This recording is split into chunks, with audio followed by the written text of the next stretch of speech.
The United States is expanding its opportunities to help Ukraine strike deeper into Russia.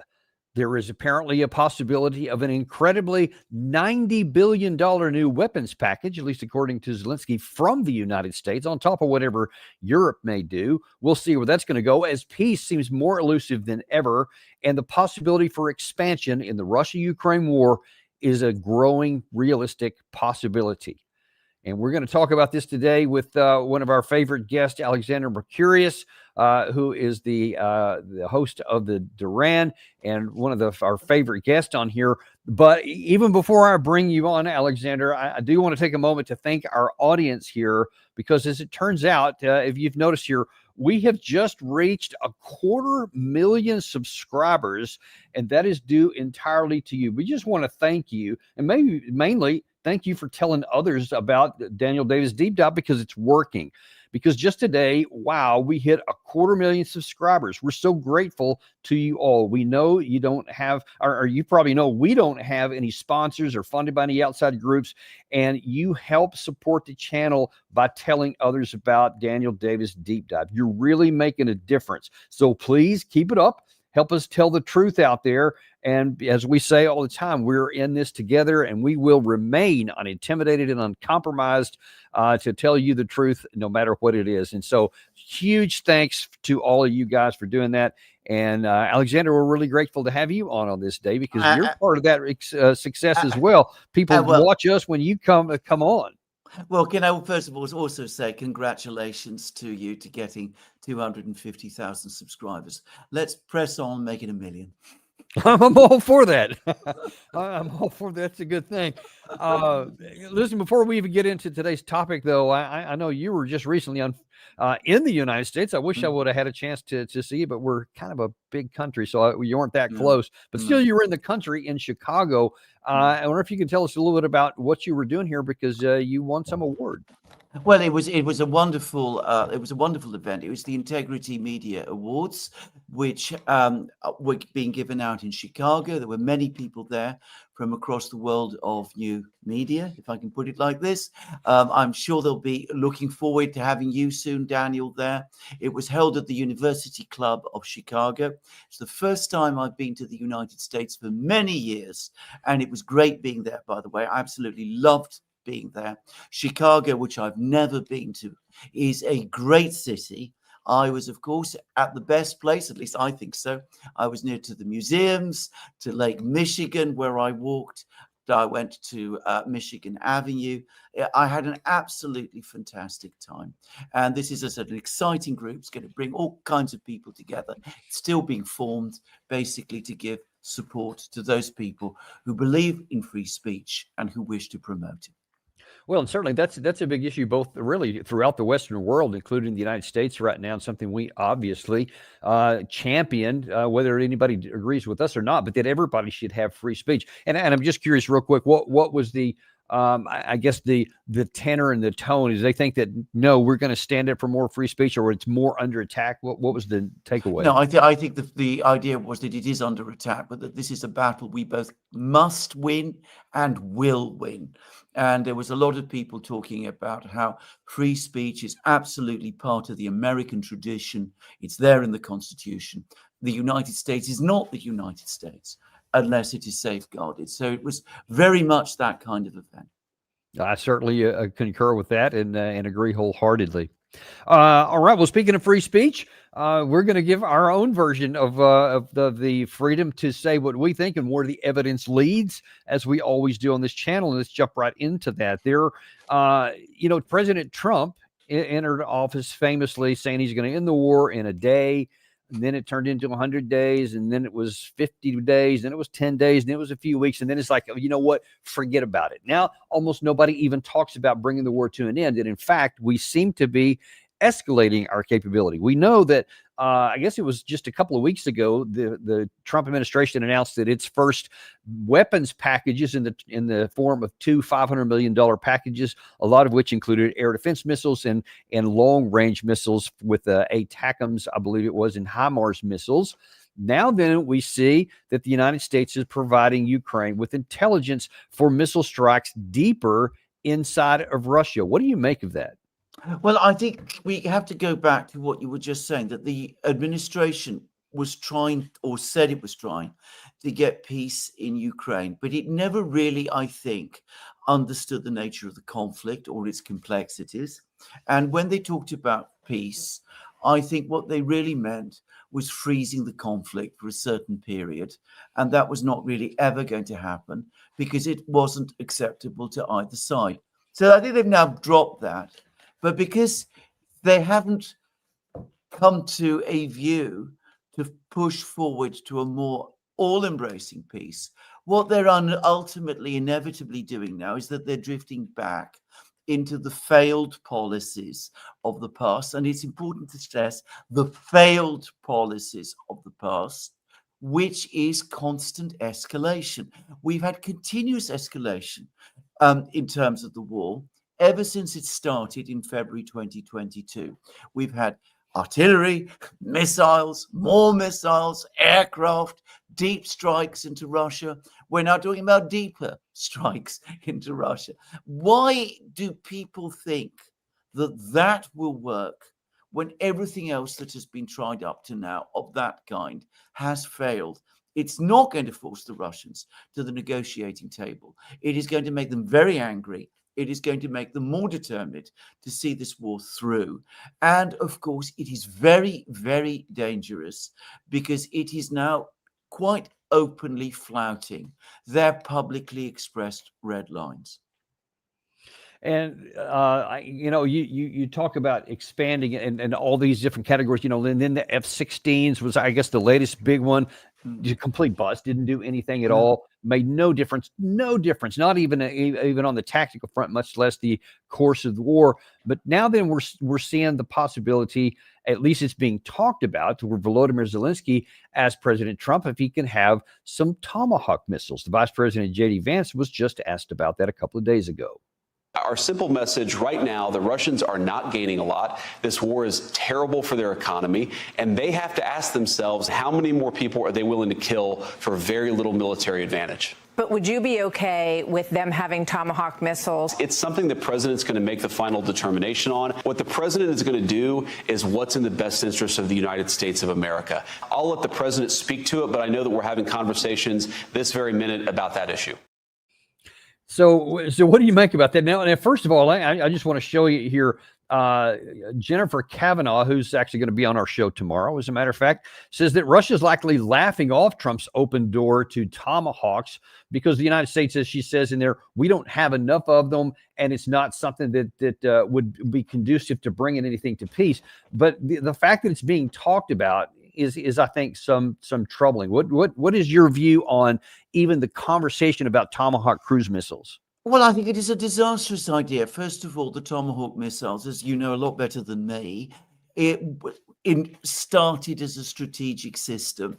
When I was young or younger, I remember how they were being deployed in Britain with nuclear warheads, and they were going to be used against targets in Moscow, in the Soviet Union as it then was, and this created enormous amounts of protests. And so this was originally designed as a nuclear-capable system. Now, now the talk is of deploying it to Ukraine. And bear in mind that when the Russians launched the special military operation back in February 2022, one of the issues they were bringing up then was the fact that the United States, if Ukraine entered NATO, might station missiles like the Tomahawk in Ukraine. And we're doing it. Now, this is exactly what the Russians have always feared. They might not be particularly worried about the Tomahawk as a conventional weapon. And I have never forgotten a point that you made on one of the programs that we've done together on this channel. You pointed out in that program that the Russians have been launching missiles, not that different from the Tomahawk, against Ukraine night after night, week after week, month after month, and that hasn't won the war for the Russians. That Ukraine is much smaller and Russia is much bigger. So if what hasn't worked for the Russians in Ukraine in terms of winning the war there, why do we think it will work for the Ukrainians against the Russians, especially as Tomahawks are apparently not in unlimited supply? But anyway, put aside for the moment the military capabilities of these weapons, which do exist and are real. For the Russians, this clearly crosses a red line. It is something that is going to convince them that all talk about negotiations and compromise is pointless, because already the Americans have crossed their key red line. They have inserted these medium-range missiles in Ukraine. Yeah, well, and if there was any, I almost wonder if maybe there's not any doubt about that in Moscow anymore. And you don't have to look too much further than earlier today in Denmark, in Copenhagen, to be specific. There's a conference there where a lot of the European leaders, Volodymyr Zelensky and the Prime Minister of Denmark, were all sitting around talking not about how we can bring this war to a peaceful conclusion through diplomacy, but through more military means. And the Prime Minister kind of led off, really laying the foundation for where all this talk is going. I know that for some of you, the threat from Russia is very clear and very present. For others, it still seems further away. But none of us can no longer be naive. The war was never just about Ukraine. It is about Europe. All our nations, all our citizens, our values, and our freedom. And please just take one look at the history of our continent. From the expansion of the Russian Empire to Soviet tanks rolling across several borders during the Cold War, shattering hopes of freedom. And recent history tells us the exact same story. So why shouldn't it happen again? So let's delve into that, because she makes some pretty big charges there. First of all, she said the war has never just been about Russia and Ukraine. It's always been about all of us, our freedom, our territorial integrity, the whole continent. It's like this whole dam of this Red Army is being held back only by the little Ukraine right now. So we've got to help them. What do you say to that? Well, I mean, the thing that immediately struck me about those comments is that, of course, she talks about Europe, she talks about Ukraine, she talks about the Russian Empire and its aggression and all of that. But she never talks about Russian security and Russian security concerns. And unless and until that fact is addressed, we cannot have peace. Now, this isn't something that Europeans ever want to hear or ever want to understand. Russians are only ever a threat. They are never people who are entitled to guarantees for their own security. And this isn't a realistic view, and it's not going to lead to any outcome that is going to end the war. Because if you won't accept that the other side has a point of view and a right to a point of view, then you cannot ever have a realistic discussion with them. And that's why you drift into the whole extraordinary rhetoric, the Russian Empire, the Tsars, the Red Army crossing the borders. Never notice he never talks about European armies crossing into that's where I was going to go borders. next, because she brought up history. So I'm like, okay, you brought it up. Let's talk about that, because I mean, in terms of who's invaded whom, West or East, I think that there's a lot more with, I don't know, a guy named Bonaparte and another guy named Hitler. I don't know if you're familiar with those guys. Certainly they are on the Russian side. So when we're talking about history, how does that play out both sides together? Well, I mean, the Russians don't apparently, I mean, their share of history. And of course, the Russians are part of European history. I mean, this is a key thing to understand. I mean, they in the world wars, they were allies of the West in defeating aggression. They were allies of Britain in defeating Napoleon as well. They are absolutely a part of our history.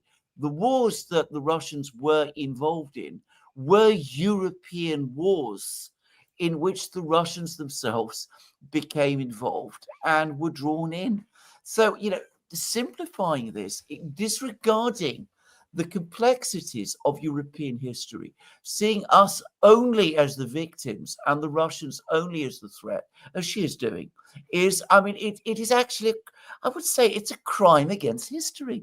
It completely disregards the realities of the last 100 years. It ignores what actually happened in Europe in the 1930s and 1940s, and who was responsible for all of that, and the tens upon tens upon tens of millions of deaths that arose from that, and of which, of course, Russia bore a disproportionate proportion. And and if you have a really slanted view about history, and that forms the core of where you are now, then it stands to reason that your prescriptions for how to fix any current situation is also going to be flawed. And I think we see that in the very next thing she said, which she's talking about peace here, but see if your ears hear something different. Peace with Russia can only be achieved through strength. We have to strengthen Ukraine and weaken Russia with more sanctions. We have to be able to finance the armed forces in Ukraine. All of us have to deliver more weapons, more ammunition, and we have to do it faster. Nowhere it will make a greater impact for European security than at the front lines in Ukraine. You see literally everything she talks about there is nothing but more ammunition, more weapons. The only path to peace is through force, and we'll bring in sanctions, ammunition, weapon systems, longer range strikes, whatever we have to do. There is only one myopic view, and that is more war, and more war. How can we ever find peace in this environment? Exactly. I mean, that is not a call for peace. That is a call, exactly as you described, for more war. It is for a prolongation and escalation of the war. And some of the sanctions that are now being talked about, like confiscating Russian assets, seizing Russian ships or ships trading with Russia on the high seas, once upon a time, they would also have been classified as acts of war. On the topic of seizing Russian assets, the assets of the Russian central bank, about a year ago, there was actually an article in the Financial Times saying, please do not do this, because doing it blurs the boundary between war and peace. But that is what we seem to be determined to do. And it is beyond understanding that people cannot see this, especially given that we're talking about a war which we have failed to win for 3.5 years, and which we are not going to win, and which everybody seems to understand, at least at some level, that we're probably actually losing.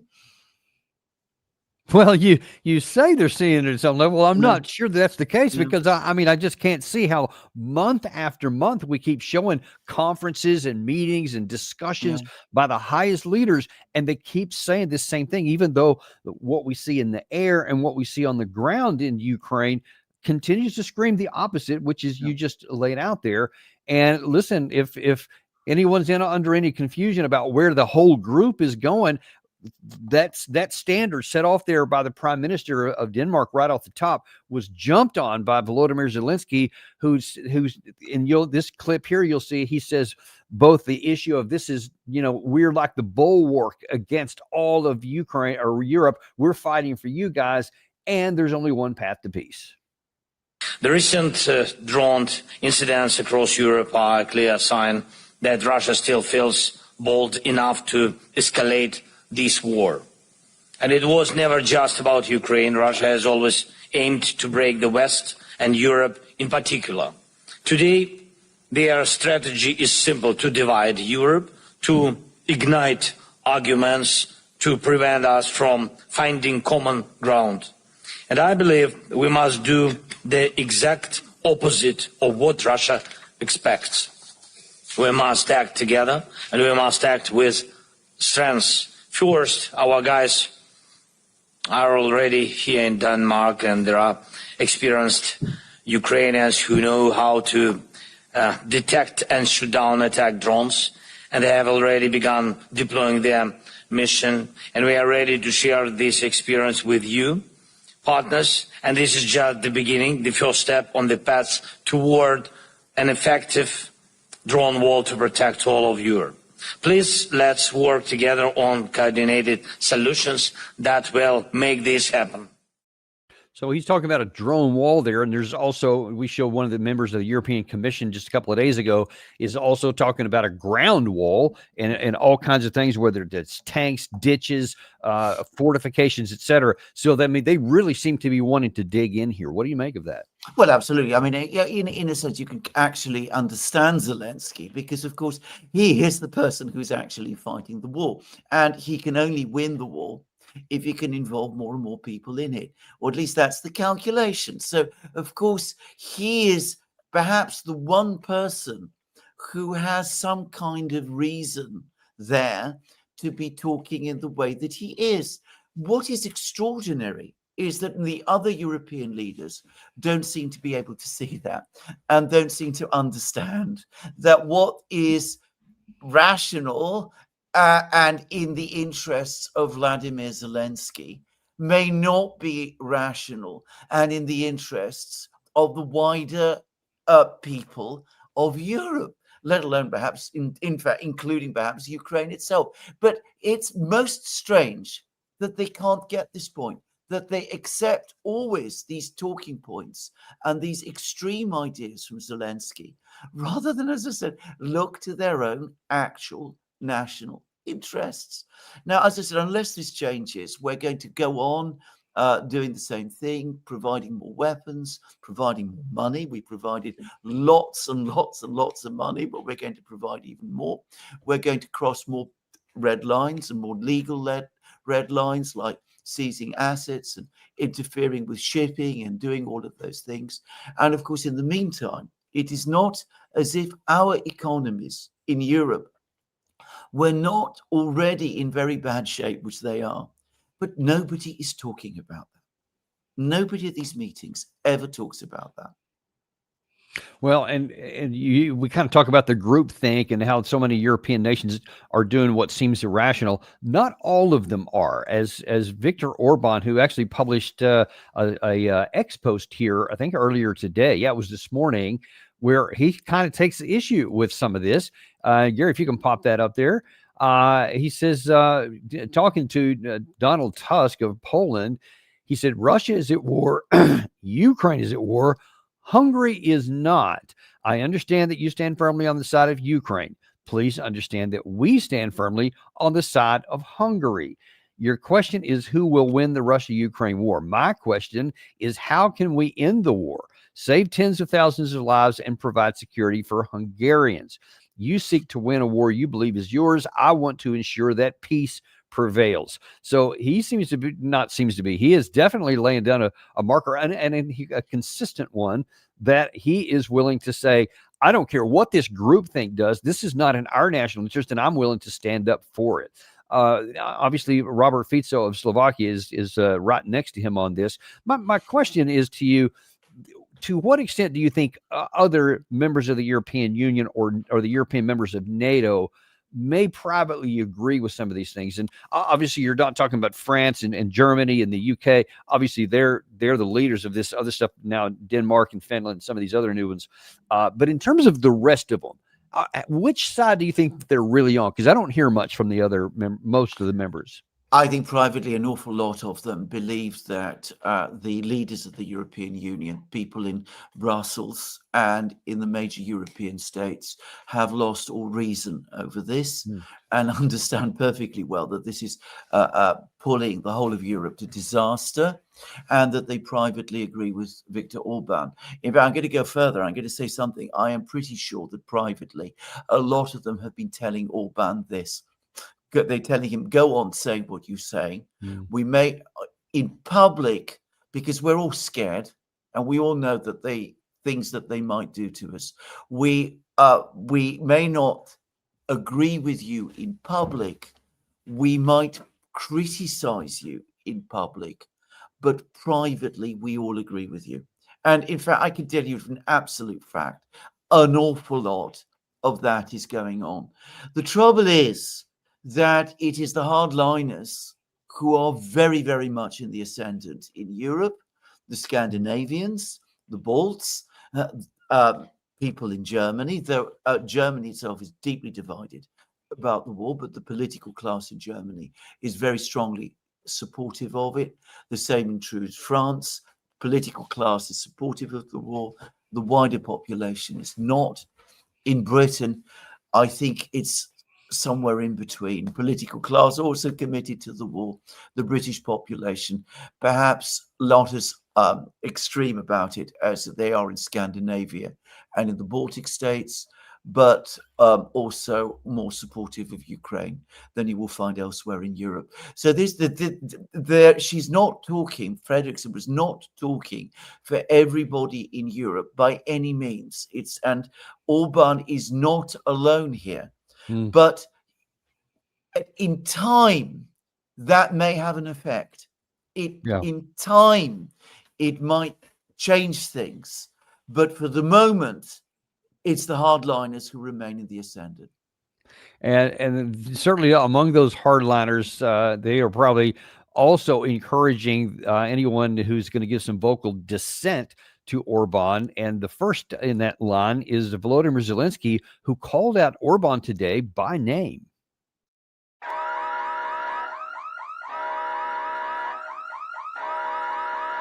And let's also place more sanctions against captains and crews of shadow fleet vessels, as well as against the owners of the relevant companies. And we need to think about placing sanctions on Russian oil terminals and the rest of their mainland infrastructure. We should also support President Trump's call to stop buying Russian oil here in Europe, as short-sighted to go against the USA. And the guys from Hungary need to hear this clearly. Guys from Hungary need to hear this clearly. Well, apparently they did. And Viktor Orban, on the sidelines of this meeting, was asked about that exact issue. Why would you say that you fix that sovereign country? Because they are not. Why is that? They don't have money to maintain themselves. We pay the army, we pay the public bureaucracy, we pay the pension, we pay everything. If you are paid by somebody else, you're not a sovereign country. It's not a moral statement, it's just a financial fact, you know. Are you going to stop buying oil from Russia and funding Putin's war like Trump asked you to? Nobody asked me to do so, that's first, because Hungary is a sovereign country. You know, we decide about our energy mix. Second, we don't have any kind of any option. So we have some supplementary line from Croatia, which is minor, but we need a primary pipeline. And the only primary pipeline is Russia, because Hungary is a landlocked country. We don't have sea as you have. So it's a different situation. I can't change geography, whatever is the political request. I love that last line. I can't change geography, whatever is the political desire, nor can I change economic factors. And from all I've been able to see, it's not just Orban who's just recalcitrant and wants to be a stick in the mud, but it would literally cost them more money to get rid of the Russian oil than it would be to face any potential backlash that he's facing if he doesn't do that. What do you understand? Well, this is exactly right. And this is true of many places across Europe.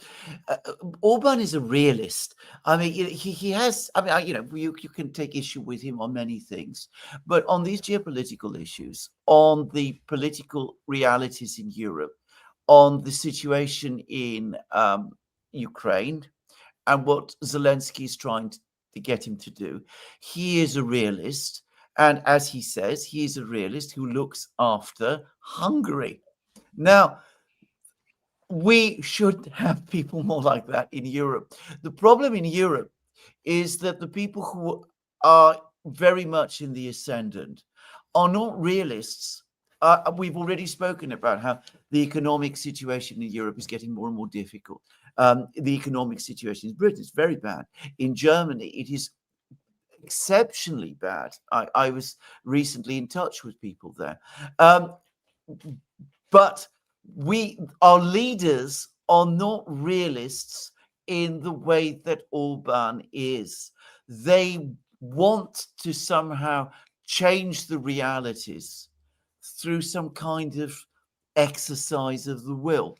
I can remember very early on, at the time of just after the war began, when Germany was taking its first steps to stop importing natural gas through Russian pipelines, the German energy minister, Robert Habeck, who's been told by all kinds of people in Germany, industrialists, civil servants, people like this, do you understand that this is going to cost us this and that and the other, that we're going to see deindustrialization processes?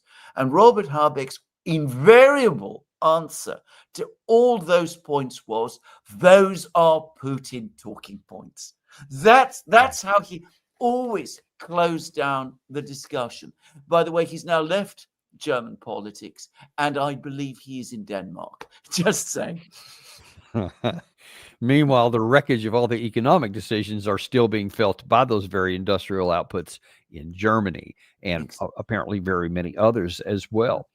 It's not Zelensky. I mean, you can kind of understand why he's saying this stuff, because he wants to push back on this, and probably as a mouthpiece for some of the hardliners throughout Europe. They're probably encouraging him to do that. But one of the other people that are encouraging him is Donald Tusk of Poland. Now, the impression that the nonverbals when Viktor Orban talks, pretty strong. He's very self-confident, very knowledgeable, nearly every interview you see.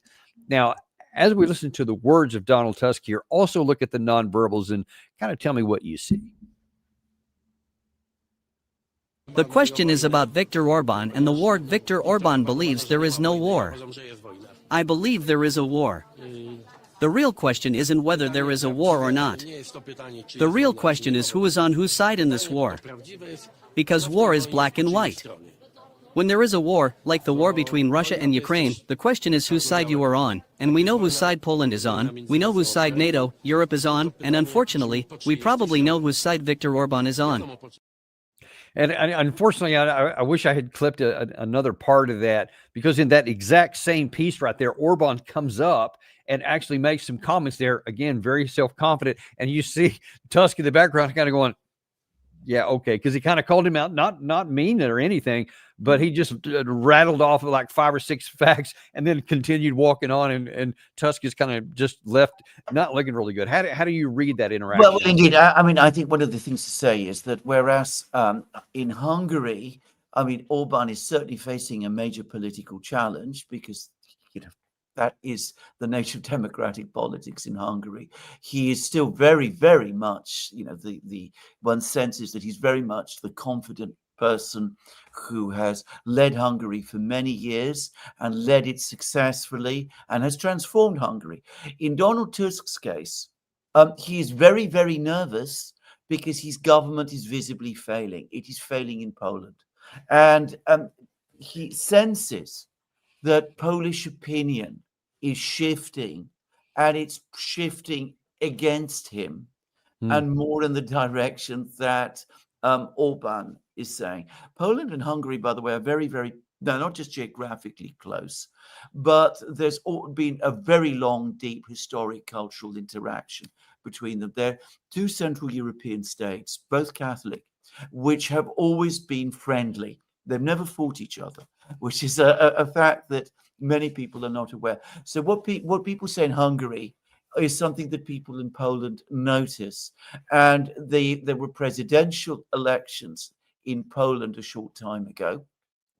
And the man who won them, Mr. Nawrocki, who is now the president, well, obviously, he's not going to completely go against the EU line at the moment, because in Poland, the presidency is mostly ceremonial. But he's made it quite clear that he's much more skeptical about all of this rhetoric. And he recently said, yes, if it is in Poland's interests, I will speak to Putin, which you cannot imagine someone like Donald Tusk doing. And what do you make of what the Polish prime minister said there about, listen, it's just a matter of whose side you're on, because this war, it's black and white. Well, I mean, you always have people always say this about wars. I mean, this is not just black and white in terms of how Tusk sees it, but of course he sees it in the way that Frederiksen in Denmark sees it, as a Europe-Russia war, a conflict between the Europeans and the Russians. And therefore, if you're not on our side, because what he means is it's a black and white war, but it's our side, then you are on the other side. It's either us or them. That is what he is basically trying to say. As I said, many people in Poland are not convinced by this. As for it being black and white, well, it isn't. I mean, this isn't perhaps the time to go into the whole history of this war, but I mean, there's been a very, very long lead up to it, one that goes back many decades. And the Russians absolutely have grievances. You may argue that launching the special military operation, starting the war, was the wrong way to do things. But you can't just say that it is black and white. Yeah, and as I've often said, there aren't good guys and bad guys in this war. There's just these guys and those guys. They each have their own view. They each have their own interpretation. They own their own history. And this thing is being fought here. So everybody has to look at their national interest and assess what is going to make the best chance for peace and the best chance for their country. And I think that these whole black and white dichotomies are incredibly unhelpful and mask all of the genuine, not just gray areas, but just undercurrents and changing currents and things that you just can't view it like that and have any kind of a good outcome. So I think it's really unhelpful. I want to see where we're going from here. So it's one thing for rhetoric. It's one thing for a lot of statements. And, you know, there's been so many of these kinds of things, like the conference going on in Copenhagen today. There was just one for, I guess, earlier this week in Warsaw. So a lot of talk. But the problem is there's also some actions going on here. And I'm concerned about the risk of escalation, whether intentional or otherwise, and kind of just wonder what your thoughts are on that, because we've got everything from here. France recently has boarded tankers of a suspected shadow fleet for the Russians. As you said, I think earlier in this show here, at one time or another, that was considered a potential act of war and of piracy, but we don't seem to be having a problem with it. Let's take a look at that one first. What do you think of this issue with France has detained a Russian ship? Well, and Macron has gone beyond that now. He says that this is something we should do regularly in order to disrupt Russia's oil. And is there any authorization in international law to allow France or any other country to do that? No. We are not. I mean, this is the extraordinary thing. We are not actually at war with Russia, and this is a historic act of war. Now, if I could just give a historical example, I don't remember every detail of this history, but Britain used to intercept and seize merchant ships that used to trade with Napoleonic France during the Napoleonic Wars. And amongst them, they seized American ships, American merchant ships. And the United States government at that time was very, very angry about it. And it criticized Britain consistently. And it was one of the things that soured the relationship between Britain and the United States leading up to the War of 1812. Now, I'm not saying it was the only thing, but it was one of the things. Now, the thing to say about this is Britain, of course, did that when it was at war with France. We are doing this at a time when we say we're at war with the Russians, and then when it suits us, we say that we are not at war with the Russians. So we have no real legal grounds to start seizing ships in this way on the high seas. But this is what Macron now says that we're going to do. And the Russians have already said what they would do in response. They've already talked about setting up a convoy system, using their fleet to defend their merchant ships. One can very easily see how all of this could escalate into clashes on the high seas between their navy and our navies, and how this could quite easily escalate out of control. And of course, there are third parties, because those ships are traveling to other countries, to India, which has a navy, to China, which has also got a navy. So, I can very easily see how this thing could completely spiral out of control. And the frightening thing is that there aren't people in Europe who are pushing back and talking about this, saying, really, have you thought this through? Do you understand what this means? Do you understand what you are proposing? Do you understand what boundaries in terms of law you are crossing, and how easily this could escalate into something which could be extremely dangerous and could very easily run out of control? You got something like that with the proposals to shoot down Russian aircraft if they crossed into European airspace, which again seems like an incredibly provocative and escalatory thing to say, apparently to shoot down Russian aircraft without warning. There might be legal grounds to do it, I don't know, but to do it at a time of when tensions are so high, and to do it in this reckless way, it seems to me to pile folly on top of folly.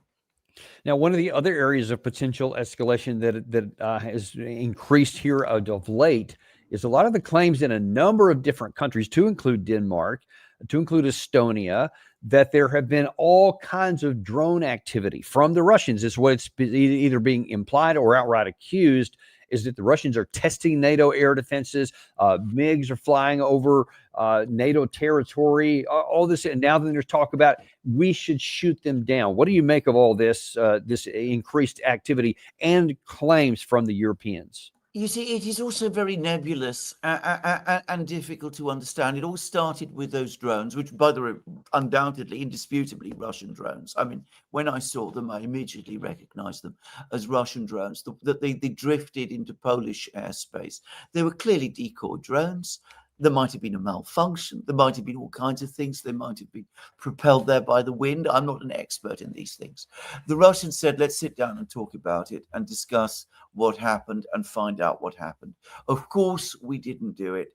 We then started this whole narrative about the Russians testing NATO defenses. Nobody explains to me why the Russians, who have their hands full with Ukraine, would at this point in time be testing NATO defenses. Testing them to do what exactly? To march on Warsaw? They haven't got to Kiev yet. So, I mean, what is the logic and the rationale of all of this? So again, I get the sense that a number of incidents which might have explanations, which might not be sinister, are being in an atmosphere of tension and hysteria, being talked out of all proportion, built up into something really threatening in order to enable incredibly disproportionate reactions from us, which are only going to cause the tensions to spike up much, much, much further. And unfortunately, that's not the end of it either. I mean, you've got, I showed you that comment that Zelensky had asked for Tomahawks earlier. Russia says that they warn against the Tomahawks. They say don't do that, or there were going to be appropriate countermeasures. Putin apparently was all over that. You've had Zelensky now claiming that, I've only seen this from some sources, but he is claiming that he's got a $90 billion arms package in the works with the Trump administration right now, about not that they would give it, but that they would sell it and that the NATO countries would pay for it, which would represent an extraordinary escalation. Even the last time that the U.S. President Biden, his last package, it was $61 billion. Yeah. And now allegedly there's $90 billion. Now, where that would come from, I don't know over what period of time, but nevertheless, that's what seems to be on their mind.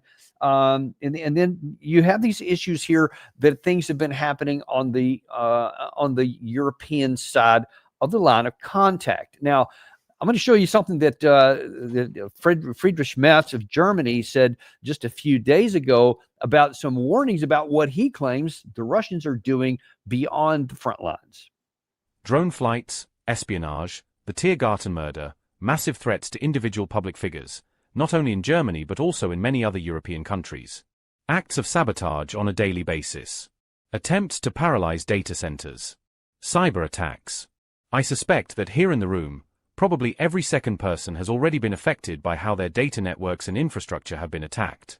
We are not at war, but we are no longer at peace, and we must be clear about this if we want to meet the challenges we are now facing.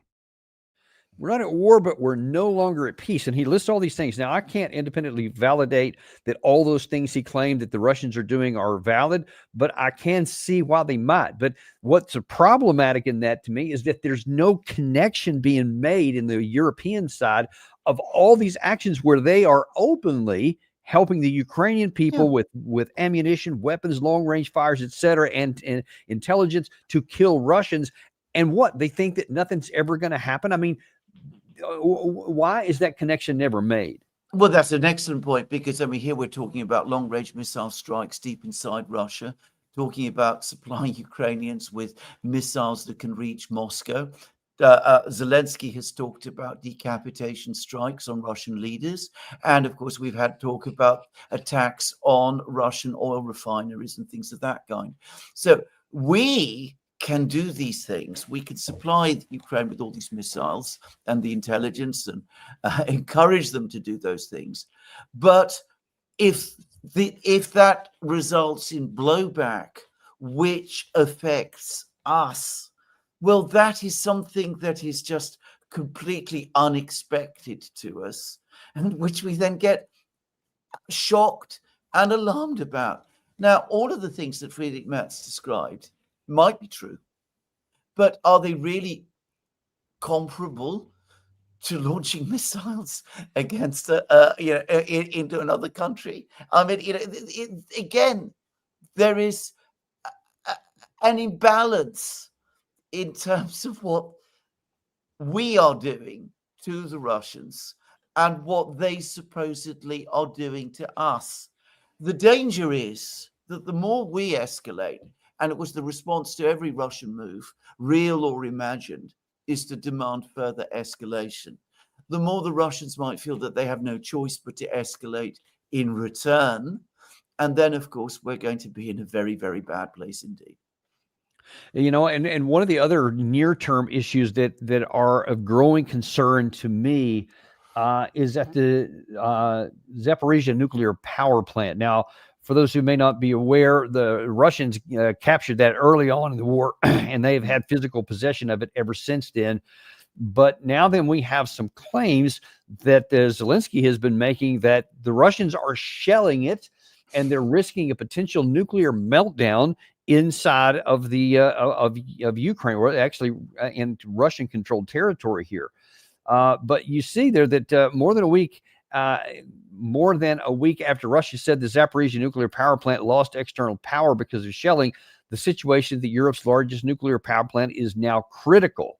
While there is no immediate danger as long as the generators keep working, it is clearly not a sustainable situation in terms of nuclear safety, said Rafael Mauro Grossi, Director General of the IAEA. So this is a big problem here. Now, the dueling narratives between Russia and Ukraine are really, really different. So now, given that I just said the Russians are in possession of the ZNPP and have been from the outset, here is a one shot to put together of what Zelensky is claiming and what Dmitry Peskov responds. It is the Russians, through their attacks, who are preventing repairs to the power lines to the plant and the restoration of basic safety. This is a threat to everyone. No terrorist in the world has ever dared to do with a nuclear power plant what Russia is doing now. It is right that the world should not remain silent. I held a meeting with the military and the Ministry of Energy. I instructed the government, the Ministry of Energy together with the Ministry of Foreign Affairs, to draw maximum global attention to this situation. The Zaporizhzhia nuclear plant is under our control, which is why the Russian side is ensuring safety of this plant. As you can understand, it is, to say the least, silly to accuse Russia of bombing a station that Russia is controlling. I mean, that seems kind of logical to me, but you see the veracity with which Zelensky is claiming that the Russians are, bombing themselves on a nuclear power plant? What do you make of this? Well, I mean, I don't. I mean, I find that completely irrational and impossible to understand. Why would the Russians want to bomb their own the power plant, which they control, in order to contaminate presumably territory that they also control? I mean, it seems to me illogical. Clearly, something is very, very badly wrong. But again, instead of taking diplomatic action, instead of talking to the Russians, instead of talking to the Ukrainians, instead of sending our own people in Europe to find out what's happening, because this is the biggest nuclear power plant in Europe, by the way. And if there is a major nuclear accident in it, it could affect all of Europe, or at least all of Eastern and Central Europe. Instead of doing that, we always act as if anything that Zelensky says about it must be true. And of course, we then support what he demands, which is that the Zaporozhye nuclear power plant be handed back to him, which of course the Russians are not going to do at this stage of the war. So it seems to me that, you know, we need to talk to both sides, and we need to send our own people to find out what is there. And we need to also speak to Rafael Grossi of the IAEA, whose people actually are there. And for the moment, at least, and I have to say this, Grossi seems to think that the situation is not quite as critical as Zelensky is implying. And the Russians are supposedly creating a power line to this power station, basically to keep the electricity going. But anyway, it's a frightening situation, and it's very consistent with the very frightening situation that we've seen and discussed in this program overall. People are losing touch with reality right across Europe. They don't understand what a very, very dangerous game we're playing. Well, and let me just ask you that just point blank, just especially in light of all the foregoing, all the things we're talking about here, whether it's the Europe wanted to be on a rearm program, or Mark Rutte previously talking about we have to be ready to fight Russia in 3, 5, or 7 years. Russia building up its forces now that they're apparently going to be at 1.5 million active troops by the end of this year, because they have the largest in 9 years recruitment class, or conscription class rather. So you see both sides, they just seem to be, one's getting ready for war, one's threatening the other, one's perceiving a threat, and things just keep on moving up. Are you worried that we might actually expand this war beyond the confines of the Ukraine borders? I think it is impossible not to be worried, because when we hear the kind of rhetoric that we've heard on this program, anybody who is not worried about it and who is not aware of the situation in Ukraine and the fighting that's already going on there, and of all of the threats and counter threats that are being made, anybody who's not worried in light of all of that, I mean, I think is being disastrously and dangerously complacent. I still believe that at the end of the day, the ultimate disaster of an all-out war will be avoided. And the reason I think that is because such a war would be so catastrophic for all concerned that I think everybody in the end will step back. And I'm going to say something else. If we're talking about the general mood amongst the people of Europe, the most interesting thing is, despite this rhetoric that they are hearing every day, morning, noon, and night, they still are unconvinced and don't want war, and prefer that their leaders follow a policy of peace.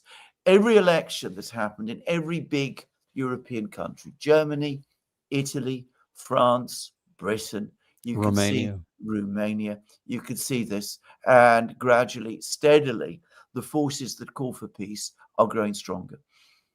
Well, I hope that version works out, because I also have this unpleasant memory of things that I've read about in the preliminary to World War I, where people were saying the exact same thing, that nobody wants a continental war, nobody wants all this stuff, it would be dumb. And yet you see that bad decisions and bad leaders can sometimes do the unthinkable, so which keeps me from being too confident. I hope you're right, though.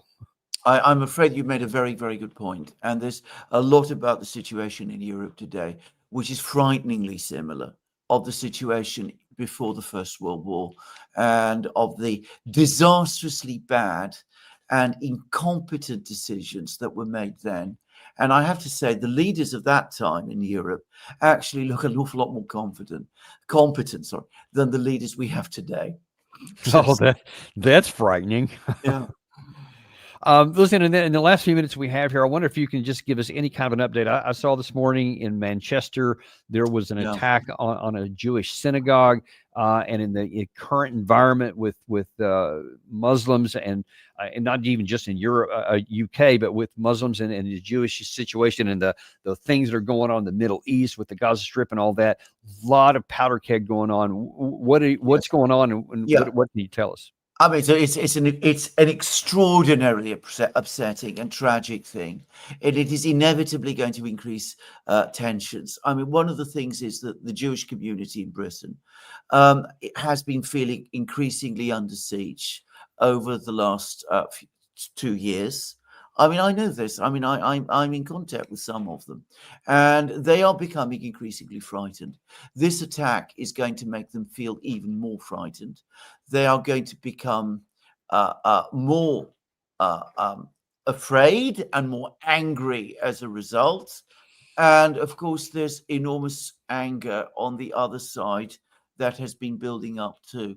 And we have very large Muslim communities in Britain. America is changing, and they are becoming increasingly restive and restless and angry about the situation in Gaza. And unfortunately, this is a tinderbox now. And I really do hope we can find a way back. I do too, but one of my fears is that both sides are going to seize on this, and I mean, I can just imagine that Netanyahu, who, just like he jumped all over when 2 Jewish people were killed here in Washington, D.C. and shot in front of the Jewish Holocaust Museum. As evidence that, see, we're being unjustly accused and targeted here and there. So we need to take stronger actions against this. And as you pointed out, the Muslim community is already feeling like they're under siege. And I just really feel that the volatility could go in a direction that's bad for everybody. It's bad for everybody. And I mean, it's important to say that Britain is going through a difficult period economically. There is little confidence in the government. And there is anyway a rise in social tensions generally. So adding this kind of tension, Jewish people versus Muslim people, on top of all of that, I'm afraid it's a nightmare prospect, and one which I really hope we can pull back from. It's important to stress again, I mean, this is a terrible crime and a terrible thing that was done, and very upsetting that it's happened. Very upsetting to me that it's happened in my own country. Yes, I couldn't agree with you more. And we have some experience with that here in our own country, my own city here just months ago. So we'll certainly keep an eye on this. And as always, we are very, very grateful to you for coming on today. And tell everybody that, because I know a lot of the folks here don't get enough of you on our show. So by all means, especially since we have 250,000 people now signed up to our show, that you need to go to Alexander's show here on the Duran, and a lot of great stuff. I was actually watching your show just a couple of days ago on that. So I recommend other people go and do the same.